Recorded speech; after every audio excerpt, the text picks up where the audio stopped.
What's good, fight fans? It's your boy D Scott back again, Hardcore Casual MMA. We're here to break down and take a look at UFC 325. Alexander Volkanovski versus Diego Lopez. We got another rematch on our hands, guys, and we got another card coming back to back. The UFC is in their Drizzy Drake bag, you guys. We know what happened the first time, but is Volkanovski still too much? Or has Diego Lopez made those adjustments to catch up and get that title? We're going to get into it. But first, I'm going to do a quick run through of the main card. I'm not going to break down the entire card. It's not super stacked and got a lot of big names like the last event, UFC 324.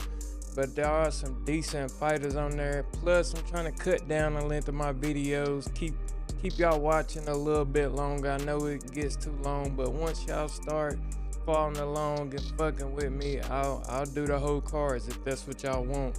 But yeah, let's get into this main card and get into this first fight. One thing, guys, before I get into this main card, I want y'all to answer this question. Put it in the comments. Let me know. So what do you guys think about Paddy the Baddy Pimblett after the UFC 324 performance? He did show he is a hell of a fighter, has a hell of a chin, and has endurance.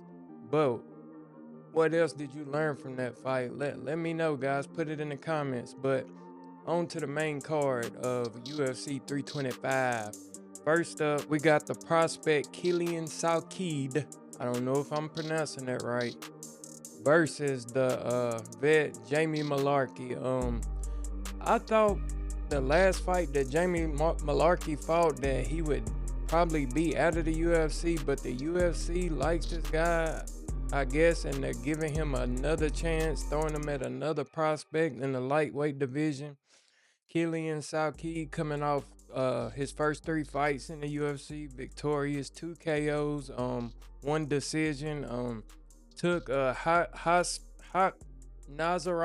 Hasparat, took him out with leg kicks, nasty, brutal calf kicks, and he couldn't even stand up in that last fight. But Jamie Mullarkey, we know he has decent boxing, but his chin is terrible. He cannot take a shot. I like Jamie Mullarkey myself, but the guy just can't withstand any punishment, and he's got to get better with his movement and moving his head. But I imagine that Salkeed will win this one by TKO unless Jamie Mullarkey has some kind of epiphany, comes back new and improved and a better form of himself, which is highly unlikely, but you never know. We've seen it happen.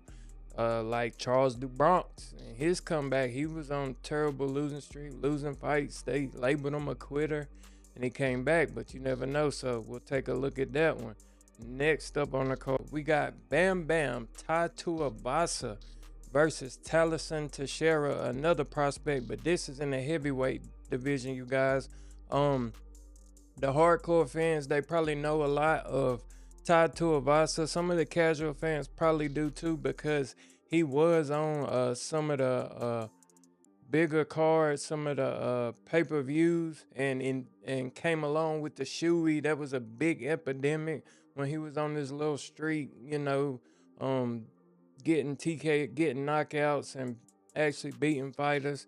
But since then, his hype has gone away. He's been terribly exposed, but he's still a good fighter, still has power and deadly. I almost put him in the category of somewhat like a Derrick Lewis, you know, but he has a little more to his game. He has good leg kicks. He does good pressure, good work up against the cage with his hands. And Talison Teixeira, the big blob, tall guy. He's in his I think this will be his 3rd fight in the UFC, coming over from the LFA. Knocked out Derrick Lewis his last fight, and I believe before that got another TKO, back-to-back TKOs, and he may go for another one in this fight. I'm probably going to take the prospect Taliesin Teixeira, but in the heavyweight division, anything could happen. So don't be surprised if Tai Tuivasa was to get a knockout of his own and ruin the motion of Taliesin Teixeira. Next up on the card, we had the vet Rafael Fiziev versus Mauricio Ruffi, one of the fighting nerds. So I had to bring out the glasses for this one. This fight has the potential to be one of the best fights on the card, in my opinion. Just the age-old striker versus striker styles make fights, you guys. And these are two crafty, great strikers, and they do have different styles.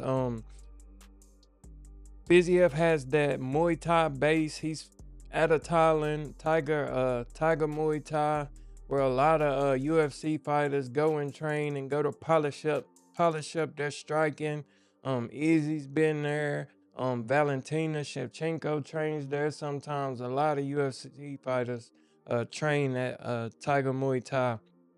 And he has great boxing, strong, powerful, crazy kicks. I mean, his kicks can do damage, and they're spinning leg kicks, head kicks, body kicks, whatever you want kind of kicks.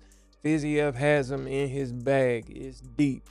Also, on the other hand, Mauricio Ruffi, just as crafty, just as big up a bag striking as Fiziev. And we know Mauricio Ruffi just got fraud checked off that fight versus Benoit Saint Denis. Did not look too good for him. So we had to see if he's up to the challenge, where he really stands in this lightweight division. Is he gonna, maybe one day be a title challenger or be a staple at the top of the division? I think this fight is gonna tell the story of that. In my opinion, if it stays on the feet, I kind of favor Ruffi a little bit, but something in my gut is telling me that Fiziev can outperform him in a stand-up as well. But if Fiziev brings his wrestling and blends in his wrestling, which he took down Gaethje in that fight, Paddy Pimblett wasn't able to do that. You guys, not trying to rub it in or nothing, but come on now. But yeah, if Fiziev brings the wrestling, I might favor him a little bit more if he mixes it up a little bit. But ultimately, this is a tough one, guys. This is one of those fights you're ready for because you want to see how it unfolds. But I'm gonna lean towards Ruffi. I'm gonna go with Ruffi on this one. Let's see what we got next.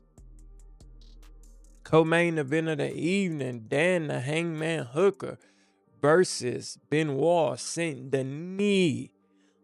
This is another fight that could have a potential to be the fight of the night. It just depends on how it plays out, which Dan Hooker is gonna show up, and how is he gonna perform. Is if he can evade the takedowns of Benoit Saint Denis. We know Saint Denis was on a hell of a run. Got beat by Dustin Poirier, then Money Moicano. Right after that, came back and went on another run. Just recently knocked out Beneil Dariush. I don't even think it was a minute into the 30 seconds into the first round. Took Beneil Dariush out, and now he's back on his high horse, back with his motion. So he's working his way towards a title shot, and with this win, that could put him in talks and put him even closer. We might see him versus Paddy. You never know. But yes, it depends on which Dan Hooker shows up. We know BSD has gotten better, become more patient. At first, early in his career, he was running through everybody. So he didn't have that patience. He didn't have that chill mode and patience to sit back and find his shots, and not have to force a brawl or try to force the finish, because against the upper echelon guys, that does not work. So he's peeled back his game. He's refined it, come back looking good, and this is gonna be another test for him with Dan Hooker. We know Dan Hooker, he just wants to brawl. He's one of my favorite fighters. He loves the brawl. He doesn't want to wrestle. He'll take any fight, short notice or whenever. And Dan Hooker has turned into kind of a gatekeeper in the lightweight division, even though once this guy beat Dustin Poirier. I think he finished Dustin Poirier, if I'm not mistaken. So he has the potential. He has the skills. Just like if this stays on the feet, it's gonna be interesting, because I would favor Dan Hooker on the feet, but Benoit Saint Denis has some power in his hands as well, and he has a great head kick. He's taking people out with. But for this fight, I'm probably gonna go with the safe bet and say BSD gets the win, just because he's gonna mix that grappling in, and Hooker tends to struggle against high level grapplers, and doesn't have much success. So we're gonna take BSD on that one. And now for the main event of the evening, we got Alexander the Great Volkanovski versus Diego Lopez, the rematch. Yes, the rematch. Some of us thought LaRon Murphy might get a shot at it. Some of us thought they were finally gonna give Arman Tsarukyan his shot at it. But neither one of those happened. They went with the safe bet. They went with the man that shows up anytime, puts on performances, entertains the crowd, has a great following, and that's gonna sell. With this new Paramount deal, they went with the safe bet. Not saying that he doesn't deserve it with that knockout win against John Silver, which is aging well with his recent victory over Arnold Allen. So the story of this fight, we know Volkanovski's skill set. We know what he brings to the table. We know how well he is on the feet, how well his movement is, how tactical it is, and how strategic he is with his game plan, and him and his team down at City Kickboxing. The story will Diego Lopez and his team be able to prepare and come up with some type of game plan and something different to be able to touch Volkanovski, to be able to get at him, to be able to strike and score during these rounds. Will he start to try to use his grappling? We know that Diego Lopez is a hell of a grappler. Great Brazilian jiu-jitsu on the ground. A few submission wins that he did not utilize or go to at all. Maybe a prideful thing in his first fight against Volkanovski. But, fighters learn, and they know these opportunities aren't going to keep presenting themselves.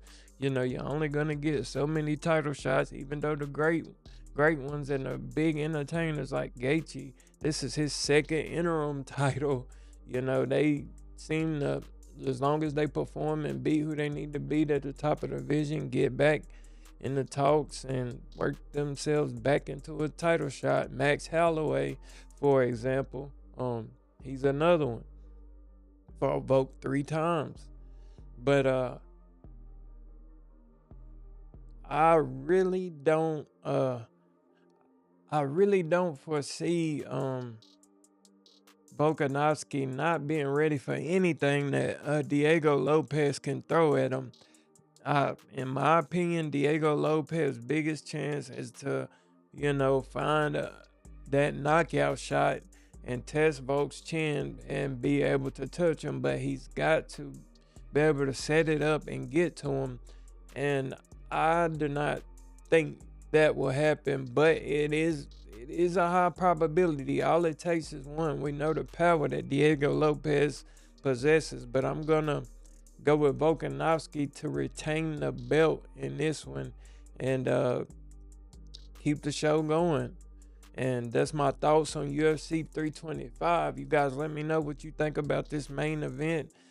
Volkanovski versus Diego Lopez. Any other comments about the fights? Let me know your opinion. Like, share, and subscribe. It's D Scott. Until next time, Hardcore Casual MMA. I'm out. Peace.